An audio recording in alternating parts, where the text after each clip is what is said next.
We're back on NASCAR Race Hub, time for the Pulse. This is where we are live on FS1 and Sirius XM NASCAR Radio.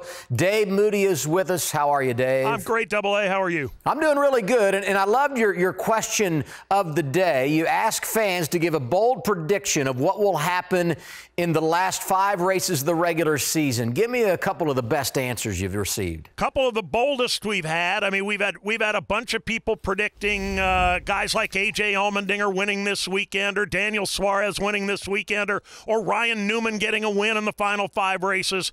But the boldest prediction of all was the one that said the big 3 don't win again between now and the playoffs. I can't imagine that. I don't know if that's bold or ignorant. I'm not sure which that is, that's crazy, actually. Is what it is. Hey, Kyle Busch, of course, one of the big 3. Got his 6th win of 2018 Sunday at Pocono. He's now got 49 career wins.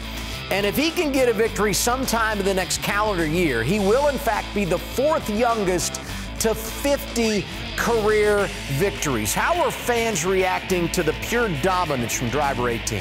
Well, Kyle Busch is polarizing. He always has been. He probably always will be.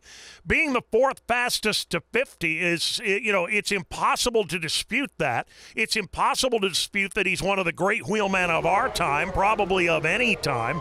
But there's also another factor involved in that number, and that's the fact that drivers today make it to the Cup level and win at the Cup level a whole lot earlier than they did back in the 70s, when you had to be 30-something years old before anybody even gave you a ride. I want to take this a step further. Kyle now has 192 career wins when you combine his success in trucks, Xfinity, and Cup. If and when he gets to 200, what's the conversation going to be like comparing his 200 to the 200 for the king, Richard Petty? It's going to be vicious, Adam, and it's not going to end anytime soon. We've been talking about it for about 30 wins now, because there's a very strong and hammer-headed contingent out there that thinks one way, and they're just as hard-headed on the other side. That 200 wins is 200 wins no matter where you got them, or the only thing that counts is Cup Series wins. I tend to be in that category. I got to tell you, I'm kind of rooting for Kyle to get those next 8 victories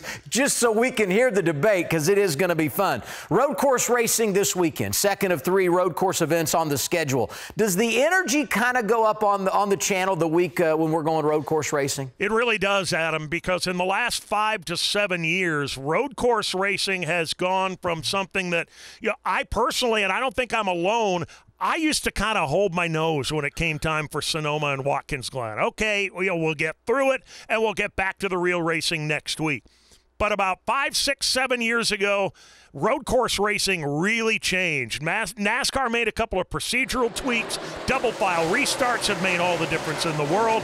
And now I readily admit I look forward to going to the Glen, because those road course races are the best races of the year. The Glen this weekend, and let's not forget, we have that playoff elimination race at Charlotte Motor Speedway when we compete on the Roval for the first time just over a month away, actually a couple of months away now. Dave, give me a winner this weekend at Watkins Glen, and I'm going to take away from you Kyle Busch, Martin Truex Jr., and Kevin Harvick, who can go out and spoil the party. Wow. Well, there are a lot of guys that can go out and spoil the party. Obviously, A.J. Allmendinger is a tremendous road course racer. If he has a good enough car and gets good enough performance on pit road, he can win any road course race that he's in. I'll give you a long shot, though, and maybe he's not such a long shot based on the last couple of weeks. Daniel Suarez is sky high on momentum right now. He's a very good road course racer. He's going to have the best equipment and the best pit crew that he can possibly have on pit road. I wouldn't mark him off either. If he restarts 2nd beside Kyle Busch this weekend, I have a feeling that run into turn 1 going to be a little bit different than it was at Pocono. Thank you, Dave. We'll see you again soon. All right, Adam. Thank you.